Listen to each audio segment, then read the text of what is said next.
Aprobado na sa second and final reading sa sangguniang panglungsod ning Dakbayan sa Osamis ang ordinansa nga mag-one-way sa Dalan Bonifacio Extension sa Barangay Aguada, Osamis City.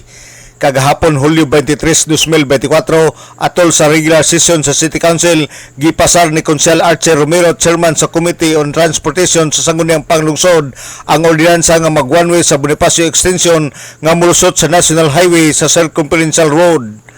Ang sugyot nga one-way gikan sa Panimalay niilbitan padulong sa may gate sa Sementeryo Katoliko nga simbahan sa Barangay Aguada sa adlaw Lunes taman sa adlaw Biyernes 24 oras og exempted ang maong ordinansa ang adlaw Sabado ug Domingo.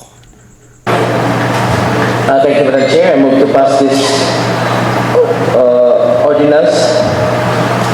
The ordinance approving the one-way street Porcinco of Bonifacio Extension as one-way street from Monday to Friday, whole day, 24 hours, except Saturday and Sunday. Madam Chair.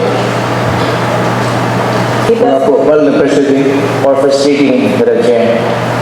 It has been moved. With reservations. With reservations, Madam Chair. It has been moved by Honorable Archie Romero, an ordinance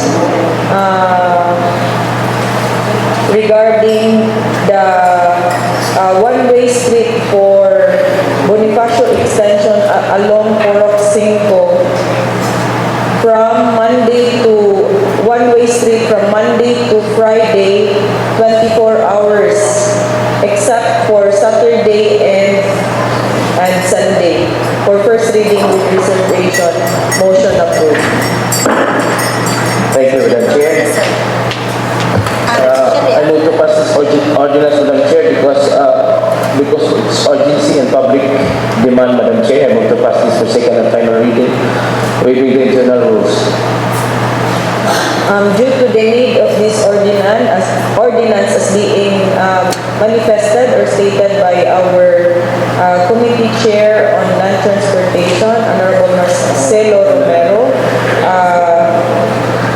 for passing this for second and final reading, waiving the internal rules. Is there any comments or reaction regarding this ordinance?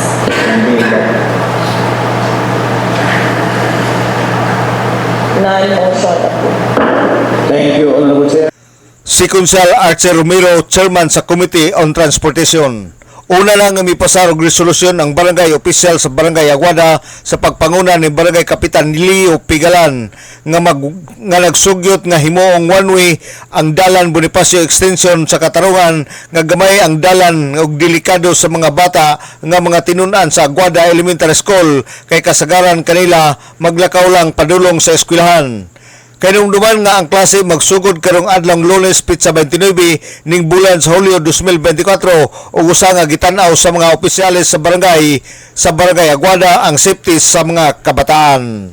Alang sa DXDD Radio Kampana, ang radyo sa simbahan, WD 45 Dudong Bargamento, Danag sa Dakbayan.